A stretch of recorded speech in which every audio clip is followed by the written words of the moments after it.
Bienvenue dans le Craft Project, une émission de podcast produite par Métiers Rares qui propose des conversations intimes avec des artisans d'art. Un artisan d'art est un homme ou une femme qui choisit de faire apparaître de nouveaux objets sur la planète et consacre à cette tâche son corps, son âme et son esprit avec technique et poésie. Du dernier des Mohicans au néo-artisan, le Craft Project cherche à comprendre comment se construit et se vit une vie d'artisan, pour parler à nos cœurs de faiseurs, de chercheurs de sens et de rêveurs.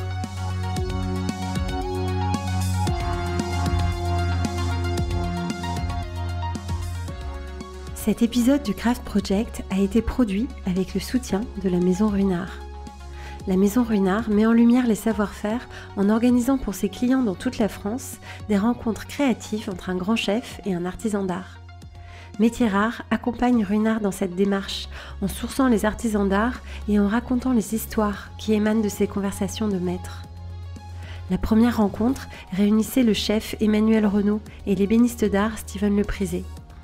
Pour ce deuxième opus, le chef Philippe Mille rencontre l'artisan vitrailliste Bruno Popette. Je suis Raphaël Métiers Rares et aujourd'hui, j'interroge Bruno Popette de l'atelier Simon Marc. L'atelier Simon Marc perpétue le savoir-faire de l'art du vitrail à Reims depuis 1640. 12 générations se sont succédées pour transmettre les secrets et les techniques de fabrication jusqu'à la création la plus contemporaine.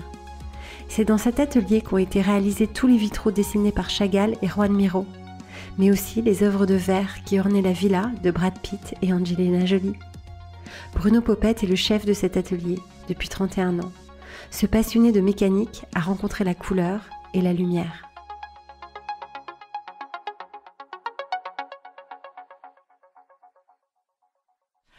Bonjour Bruno Popette. Bonjour Raphaël.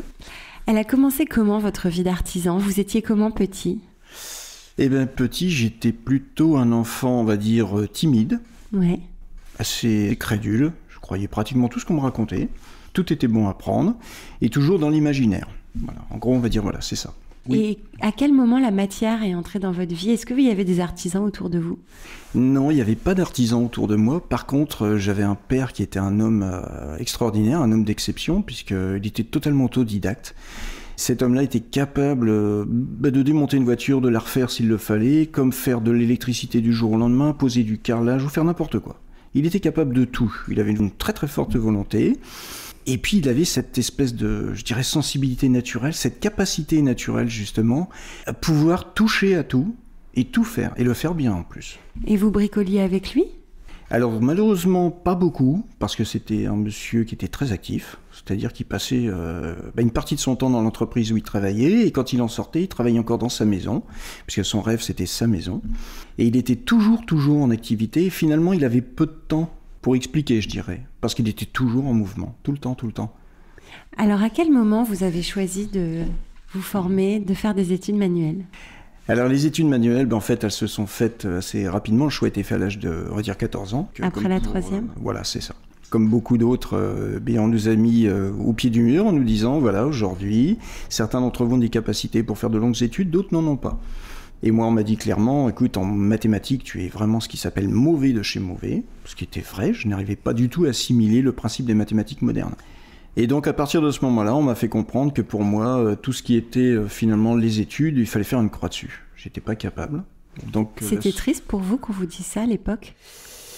Oui, parce que quelque part, on a du mal à comprendre, parce qu'un secteur, finalement, vous échappe, tout vous est fermé. Et je crois que ça, c'est quelque chose de négatif qui poursuit beaucoup de gens et qui continue encore malheureusement. Et c'est dommage parce que, regardez, quand vous regardez autour de vous, vous écoutez des émissions, vous voyez des personnes s'exprimer qui sont des gens qui ont réussi dans leur vie professionnelle ou peu importe, même dans leur vie finalement intellectuelle. Ces gens-là vous disent, mais à l'école, mais j'étais mauvais. Mais j'étais mauvais. Sûr. Donc finalement, de décider parce que un secteur dans lequel vous êtes mauvais va décider de votre vie entière, je trouve que oui, c'est un mauvais choix, c'est mauvais. Du coup, vous avez continué en filière technologique, c'est ça ? Alors c'est ça, j'ai continué en filière technologique. Donc j'avais une passion quand même pour la mécanique automobile. Voilà. Pour moi, mécanique automobile, les vieilles voitures, ça me fait toujours rêver. Et puis, toucher un moteur qui ne marche pas, vous mettez vos mains dedans, et vous cherchez, vous êtes un peu aussi autodidacte quelque part. Et puis peut-être aussi parce que j'ai vu mon père faire souvent. Tout à coup, vous tournez une clé de contact et un moteur redémarre. Ça, c'est merveilleux, quoi. Donc c'est ça votre formation, c'est la mécanique automobile. Eh bien non, malheureusement. Ça aurait été trop simple. C'est vrai ? Non, quand j'ai voulu faire mécanique automobile, on m'a fait valoir le fait que les trains ne se rendaient pas dans l'école, que ceci, que cela. Enfin bref, on était en recherche à l'époque de mécaniciens monteurs.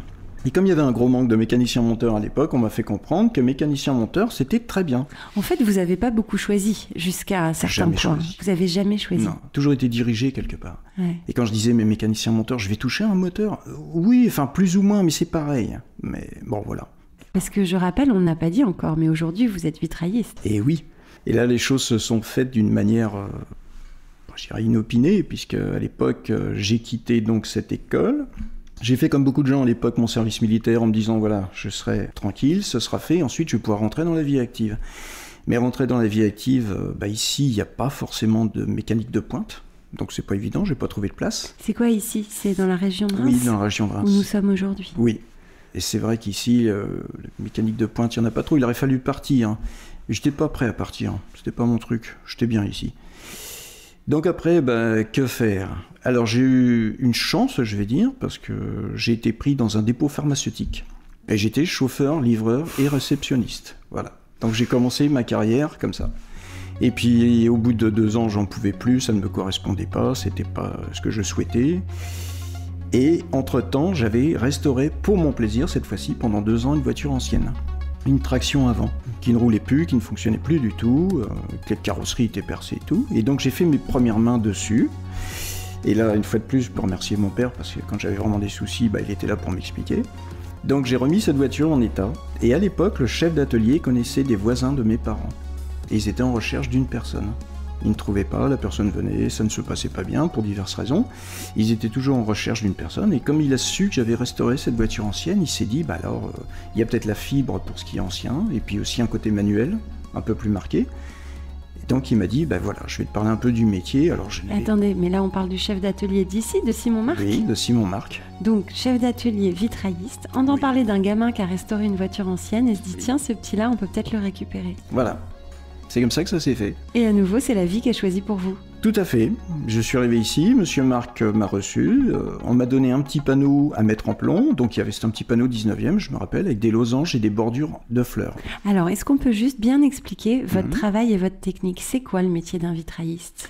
Alors, le métier d'un vitrailliste, on va dire ça se partage en 2 domaines. Il y a un domaine dit de création et un domaine dit de restauration. Le domaine de la restauration, lui, va se faire de manière, on va dire, comme se fait le métier depuis la nuit des temps, c'est-à-dire qu'on va aller rechercher un panneau endommagé dans un bâtiment. Souvent dans une église ? Souvent dans une église, oui. On va le ramener en atelier et on va constater les dégâts. Donc à partir de ce moment-là, on va aller faire une étude précise des pièces qui sont endommagées ou manquantes, carrément.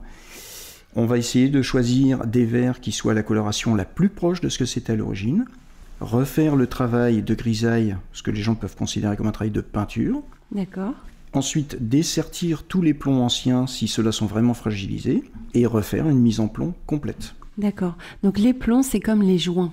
C'est moche à dire, mais c'est un peu ça. C'est-à-dire que c'est ce qui accroche les différentes parties de verre les unes aux autres. C'est ça. C'est ce qui fait cette liaison, c'est ce qui fait aussi la structure, le squelette, qui permet aussi de le maintenir.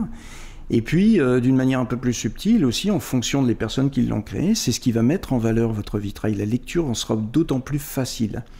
Oui, parce que ça dessine un motif ou parce que ça structure les images ? Ça structure les images. Oui. Notamment sur les panneaux anciens, si vous regardez un visage, jamais un plomb va être interrompu au niveau d'un visage. Le plomb va parcourir ce visage, il va le cintrer. Ah. Et obligatoirement, quand vous avez le recul, ce plomb va distinguer cette couleur de visage déjà plus fortement des couleurs qui vont l'avoisiner.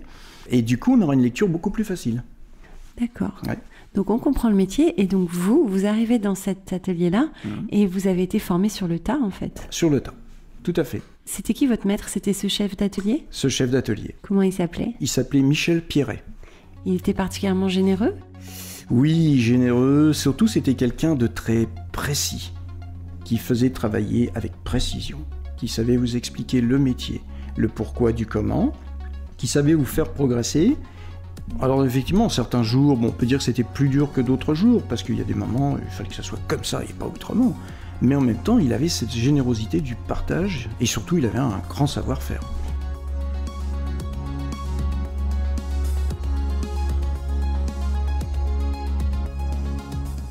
Vous avez appris vite ?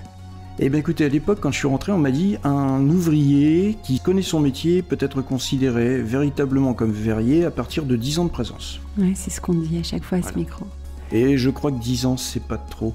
Aujourd'hui, on travaille de manière différente. Voilà, les choses se passent... c'est un petit peu moins dans une progression, je dirais, plus classique, où on commençait comme ça, on suivait ça, et on allait jusqu'à la fin. Aujourd'hui, on va être un peu plus dans une formation qui va être... qui va coller au plus près du travail que l'on peut nous fournir, au moment donné. Oui, c'est ça, du marché, en réalité. Ouais. Parce que c'est vrai que vous avez parlé de votre travail de restaurateur, vous avez annoncé, enfin on a compris qu'il y avait aussi un travail de création, mais vous l'avez peu décrit. Oui. Mais vous faites de la création contemporaine. Aussi de la création contemporaine. Pour l'architecture, pour... Oui. Aujourd'hui, à l'atelier Simon Marc, monsieur Benoît Marc a cessé son activité, et donc c'est monsieur Jacques Bolelli qui a repris, qui est aujourd'hui notre patron. D'accord. Et monsieur Jacques Bolelli, lui, a choisi une optique différente, c'est-à-dire de plus axer le travail d'atelier sur la création, sur la possibilité de travailler avec des grandes maisons, avec des designers, avec tous ces gens-là. Et donc on en arrive plus à un travail de plus en plus marqué sur la création. D'accord, sauf que la créativité, c'est-à-dire que vous fabriquez, vous mettez en œuvre les dessins extérieurs qui vous sont fournis par les marques et par les designers. Oui. Vous créez vos propres dessins parfois ? Il arrive que l'on crée quelques dessins, oui. Ça peut être une demande d'un client qui va dire, voilà, j'aimerais bien ça, vous voyez, un peu dans l'esprit de tel artiste, ou un peu dans cet esprit qui a été fait au 13e, ou peu importe, mais avec ceci ou avec cela. Et là, effectivement, on peut être amené à créer véritablement un dessin. Oui. Mais cela dit, l'atelier Simon Marc fait de la création depuis longtemps, puisque c'est ici que Chagall faisait ses vitraux. Exactement. D'ailleurs, on peut le dire, vous êtes assis sur la chaise de Chagall. Oui, c'est la chaise qui lui a permis de faire le travail de peinture, le fameux travail de grisaille qu'il faisait dans l'atelier à côté, là où on exposait les vitraux. Et justement, Michel Piret, l'ancien chef d'atelier, m'expliquait, il me disait, Chagall, et quand il venait, il peignait, mais il fallait voir, il dit, c'était quelqu'un qui peignait constamment toute la journée, une grande rapidité. Ah oui. Et il me dit, on était là, en fait, les panneaux étaient mis, alors c'est un petit peu plus technique, mais les panneaux étaient mis en ce qu'on appelle en mise en plomb provisoire. Donc on assemblait avec de petits plombs de 5 mm pour pas gêner le travail de peinture. Et ces panneaux-là, il fallait les suspendre au fur et à mesure sur un châssis métallique pour que Chagall puisse peindre.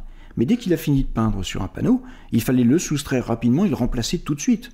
Pour qu'il continue. Ah, qu'il continue. Et Michel me disait à l'époque, il me dit, il n'était pas rare qu'on mettait le panneau, on était en train de l'installer, qu'il était déjà en train de tapoter, que le pinceau et les pièces vibraient parce qu'il peignait. Ça sortait. Ah oui. Donc il peignait directement sur le verre. Directement sur le verre. Et à la verticale, en transparence. Ouais. Il y a encore des artistes qui viennent ici pour faire ça ? Des artistes contemporains ? Oui, alors jusque-là, on a été plutôt, nous, en relation avec des artistes qui nous confient leurs maquettes. Et ces artistes-là, y a un premier contact qui se passe, un deuxième, un troisième, et puis des fois tout au long du chantier, où justement on essaye de régler des problèmes, ou une vie justement artistique que nous, on n'a pas su interpréter correctement. Donc on a cette relation-là.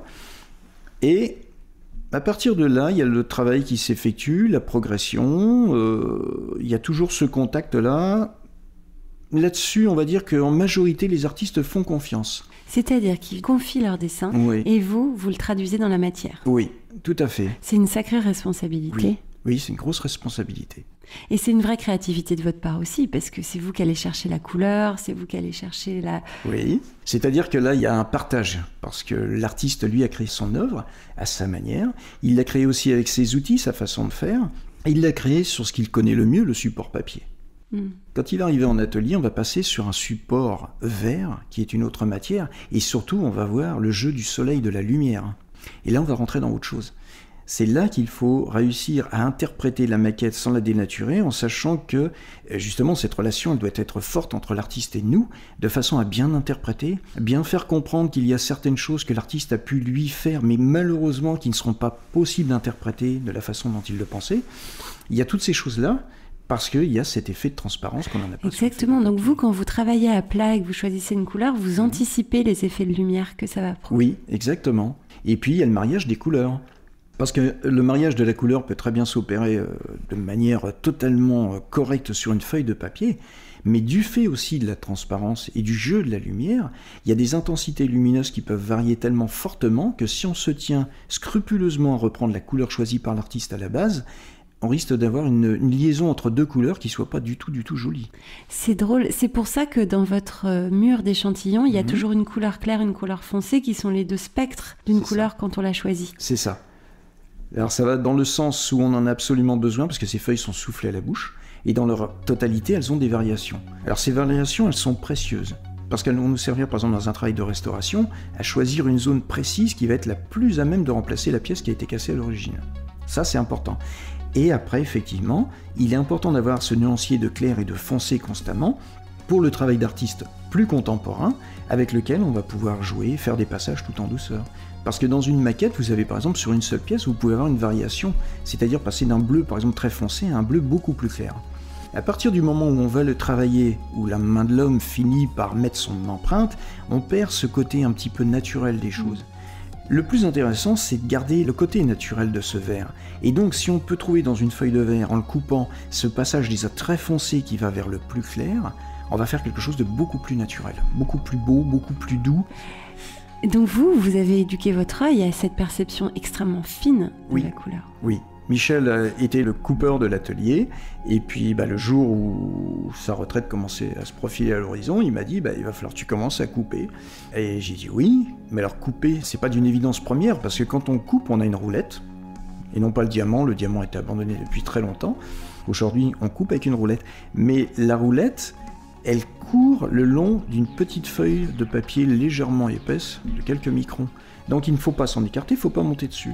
Techniquement parlant, c'est la première difficulté.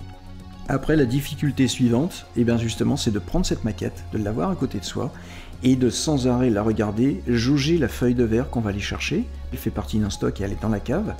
Donc il faut que l'œil repère, et il faut que votre cerveau mémorise. Lumière du jour, lumière électrique à la cave et lumière électrique sur la table lumineuse. Parce que quand on arrive en hiver, à partir de 16h30, 17h, il fait nuit, on ne peut pas se permettre de dire « j'arrête de couper pour aujourd'hui, c'est bon ». Ou même le matin de bonne heure. Vous travaillez sur table lumineuse dans ces cas-là. Exactement. En gardant toujours la valeur dans la mémoire, que ça va être celle qui sera la bonne sur la lumière du jour. Qu'est-ce qui vous parle dans cette matière, le verre ? Qu'est-ce qui me parle dans le verre ? Le verre, déjà la matière est belle, le verre est vivant, parce qu'il est rempli d'impuretés, il y a des bulles, ça brille, il y a des petits traits, c'est très très joli le verre.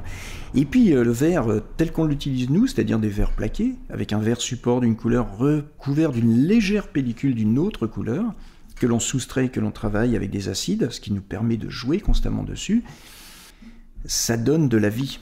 En fait, oui, c'est ça. S'il fallait que je résume, je dirais que finalement, le verre, c'est la vie. Ça joue avec la lumière. C'est ça, c'est merveilleux, le verre. C'est une belle histoire d'amour que vous n'avez pas choisie. Et qu'est-ce que vous auriez fait d'autre si vous n'aviez pas... Enfant, mon rêve, c'était d'être archéologue. Je me voyais toujours couché dans un désert pendant des journées entières avec un petit pinceau et enlever la poussière et découvrir. Des squelettes de dinosaures, toutes ces choses. Ça, c'était un rêve. Un vrai rêve. Mais il y a quand même un rapport au temps dans votre travail de vitrailliste, parce que vous travaillez sur des œuvres qui peuvent avoir des centaines d'années. Oui. Il y a un côté archéologue quand même. Un petit peu, quelque part, parce que c'est vrai que quand on reprend un panneau du XIIIe ou du XVIe siècle et qu'on l'a en main, ça fait quelque chose quand même. Vous dialoguez avec les artisans qui l'ont fait à l'époque ? Vous voyez leurs pattes, leurs gestes ? Oui, il y a des choses, parce que pour certains panneaux, des fois qui sont, je dirais peut-être plus du 19e, cette fois-ci, vous sentez qu'il y a un travail qui est différent. Parce qu'à l'époque, certains artisans, notamment au niveau de la reconstruction, avaient besoin de beaucoup de personnes. Donc vous aviez des gens qui étaient là que pour faire de la peinture, par exemple sur pièce. Et donc vous voyez dans un même vitrail qu'il y a un travail différent d'une pièce à l'autre. Ah oui. Ça, vous l'observez. Ouais, c'est pas la même main. C'est pas la même main. Alors que les vitraux du XIIIe siècle, c'était plus la même personne qui allait intervenir sur la totalité du dessin. Oui.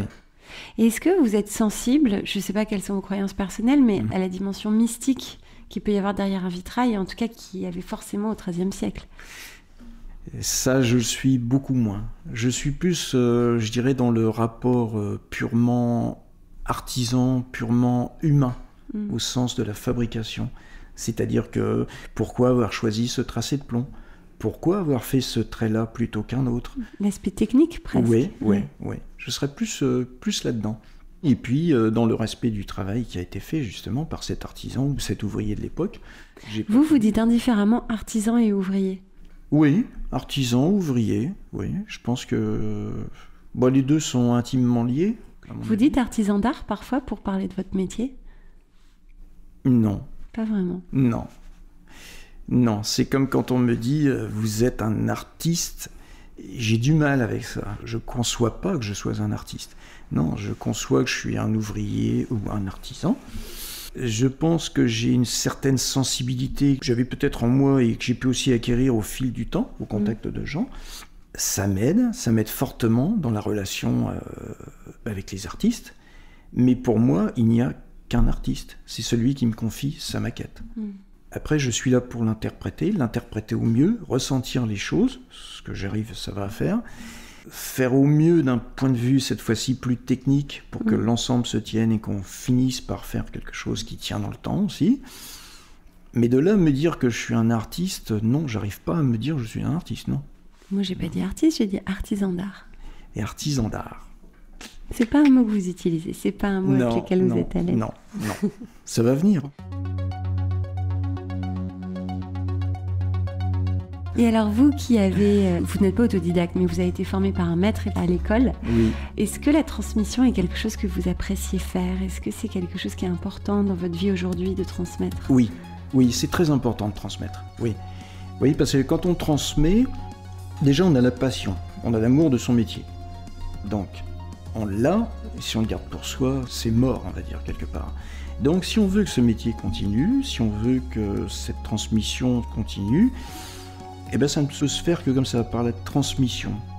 Et cette transmission, oui, elle est importante parce que, quelque part, ça donne du plaisir aussi de transmettre, avant toute chose. C'est un peu égoïste, finalement, si je réfléchis bien à ça. Je transmets aussi les choses que l'on m'a appris, mais parce que quand je sais que l'autre va réussir à les faire, donc la transmission, c'est bien faite. Et il y a un côté où oui, on est satisfait d'avoir transmis. Et c'est très important parce que aujourd'hui, notre métier est en train de bercer plus dans le design, dans des choses extrêmement modernes, extrêmement nouvelles aussi, même de point de vue technologique. Mais il ne faut jamais oublier les bases du métier. Parce que comme je dis souvent, on dit il n'y a d'ancien que ce qui est nouveau. Et je pense qu'aujourd'hui, on est en train de bercer dans quelque chose de très nouveau. Et peut-être que dans 20 ou 30 ans, on reviendra plus fortement sur les bases du métier. Donc il faut que les techniques aient perduré. Voilà. Et d'où l'importance de la transmission. Oui, c'est très important de transmettre. Aujourd'hui, les apprentis qui arrivent chez vous, ils sortent de quelle école? C'est quoi les écoles pour devenir vitrailliste? Alors il y a une école du côté de Toul, qui est, on va dire, l'école la plus utilisée aujourd'hui. Oui, c'est celle-ci. Et puis après, j'ai encore un collègue de travail qui est comme moi, qui a été formé sur le tas, qui lui n'a pas participé à des écoles. Oui, c'est ça. Des comme vous, quoi. Oui. Des comme moi. Est-ce que dans vos élèves, il y en a un qui vous a marqué, avec lequel vous êtes resté en lien, qui a fait sa vie après? Est-ce qu'il y a une relation comme ça qui s'est faite? Non, parce que au moment où je suis devenu chef d'atelier, M. Bolelli venait de reprendre l'atelier, et là, on a eu de très très gros chantiers qu'il a fallu faire de manière extrêmement rapide. Donc il a fallu faire appel à d'autres compagnons. Alors compagnons dont le thème est usurpé. C'est pas compagnon du devoir. Compagnon du devoir du tout. Et donc on a fait appel à des jeunes gens qui sortaient des écoles ou tout ça, qu'il a fallu prendre rapidement pour faire un travail. Mais ça a été pendant un temps donné, un temps finalement relativement court. Donc on n'a pas eu le temps de créer plus. Parce qu'aujourd'hui, il y a combien de personnes qui travaillent à l'atelier? Alors je dis, nous sommes 5. Vous êtes 5. Je sais que l'atelier traverse des difficultés. Oui. Parlons un peu de l'atelier Simon Marc. C'est une maison qui date depuis 1640, c'est ça? Vous nous racontez cette histoire? Alors, quand on dit la maison date de 1640, en fait, c'est la plus vieille trace de la famille Simon qui date de 1640. Donc, à l'époque, c'était Pierre Simon, en 1640, qui a laissé un chef-d'œuvre de corporation qui se trouve toujours à l'atelier. Ensuite, les Simon ont suivi pendant 12 générations. Et c'est là qu'est intervenu Simon Marc, parce que monsieur et madame Marc se sont rencontrés et ont commencé à travailler ensemble en 1952. Donc il s'agissait de Brigitte Simon, qui était toujours de la famille Simon, qui a rencontré Charles Marc. D'accord.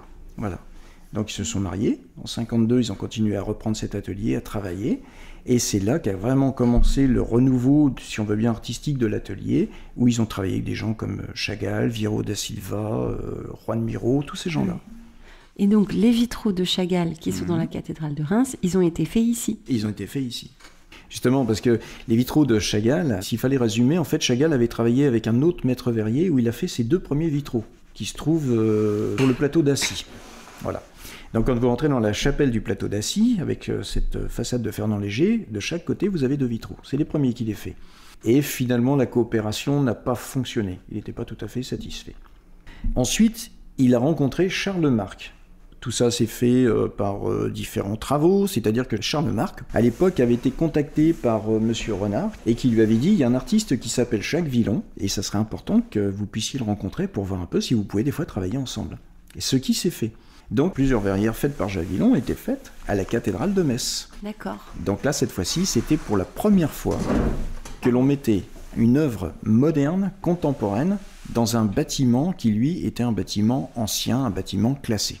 Donc en 1957, c'est là que Charles Marc a eu ce travail qu'il a fait avec l'artiste Jacques Villon et qui a été installé à la cathédrale de Metz.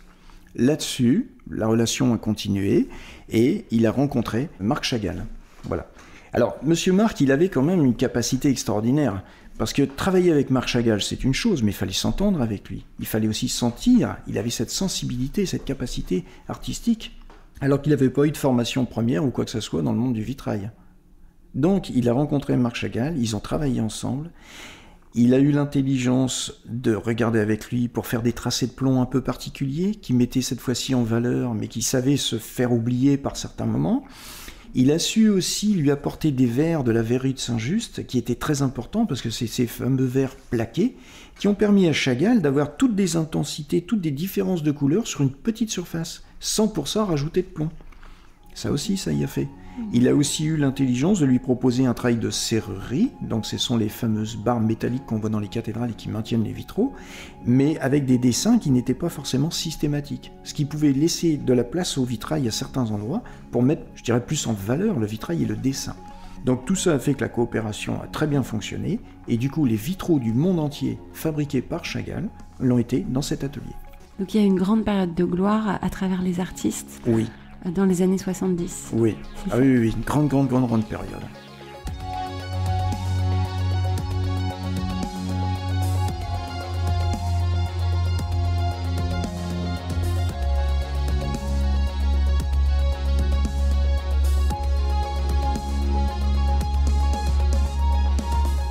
Et vous êtes là depuis 32 ans ? 33 ans et demi.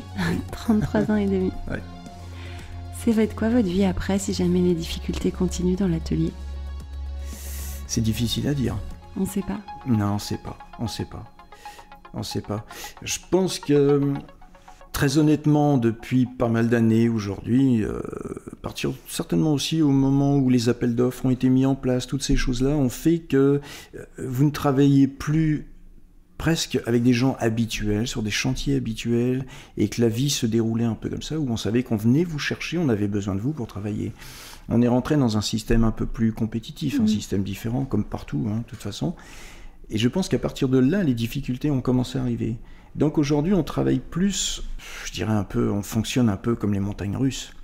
Vous avez un chantier d'importance, un très gros chantier, vous travaillez dessus, vous donnez à fond, et puis quand ce chantier se termine, il n'est pas dit qu'un autre chantier va prendre le relais tout de suite. Et vous avez mal où, vous, le soir, après une journée à l'atelier ? Ah, ça dépend. En général, si je fais de la coupe ou tout ça, c'est les bras. C'est beaucoup les bras. Après, si c'est en chantier, c'est beaucoup le dos. C'est un métier qui demande beaucoup d'efforts physiques. Pour beaucoup de gens, justement, ce métier-là, c'est je suis au chaud, j'ai mon petit panneau, je le dessertis tout doucement, je nettoie les pièces avec un petit coton-tige et je prends mon temps et voilà. En fait, ça c'est totalement faux.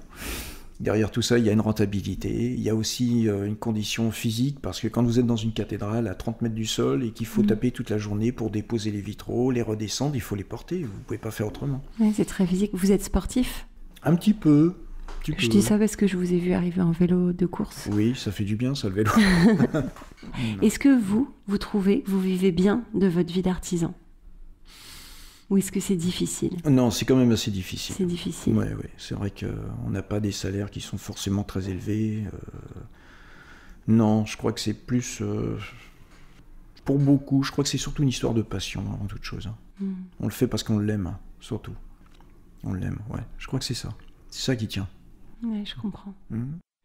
Alors Bruno, je suis une fée des métiers d'art. Qu'est-ce que je peux faire pour vous avec ma baguette magique?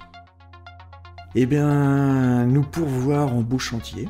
Oui. Voilà. Pour sauver l'atelier? Oui. Merci Bruno Popette.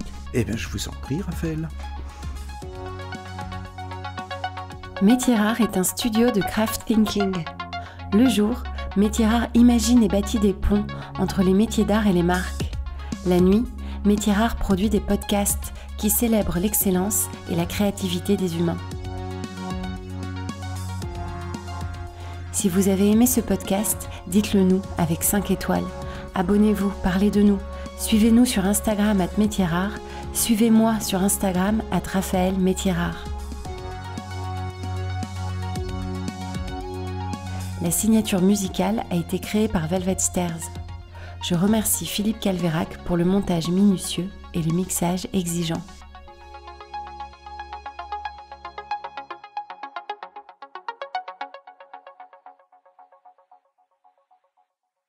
Un artiste que j'ai oublié de citer, que j'aurais bien voulu citer, c'est Patrick Roger. Patrick Roger? Oui, le chocolatier. Le chocolatier, ah oui, Ouais. je me demandais. Ah oui. Ah ouais? Vous oui, avez oui. fait quoi avec lui? Ah ben lui, on a fait un vitrail. Alors on a fait un vitrail dans sa boutique au Marais, dans le quartier du Marais, la boutique qu'il avait rouverte. On a fait tout un pan de mur, et puis avec cet homme qui marche, qui dessine. Et on a fait ça, c'était... Il est venu ici? Il est venu ici. C'est un type extraordinaire. C'est vrai? J'ai beaucoup de plaisir à travailler avec lui. Ouais, c'est quelqu'un qui... Il sait ce qu'il veut. C'est un type qui bouge toute la journée. Il n'arrête pas. C'est pareil, il doit très très peu dormir toutes les nuits parce qu'il est toujours en activité. Il a une passion débordante pour tout, parce que là, dernièrement, je l'avais vu, on a même parlé, il a même une Alpine à 110, une voiture de course, ce qui n'a rien à voir. Et il a mis une équipe pour la piloter, voilà. Donc il est à la fois là-dessus, il est passionné de la moto, il est passionné par son métier de chocolatier, il fait de la sculpture, il fait des sculptures à dimension, c'est extraordinaire. Et puis le vitrail, il a voulu goûter au vitrail. Mais dis donc, on va aller le podcaster, Ah oui, lui. il faudrait. Je vais lui parler de votre part. Ouais, dites-lui, parce que Bien sûr. c'est quelqu'un de passionné, de passionnant.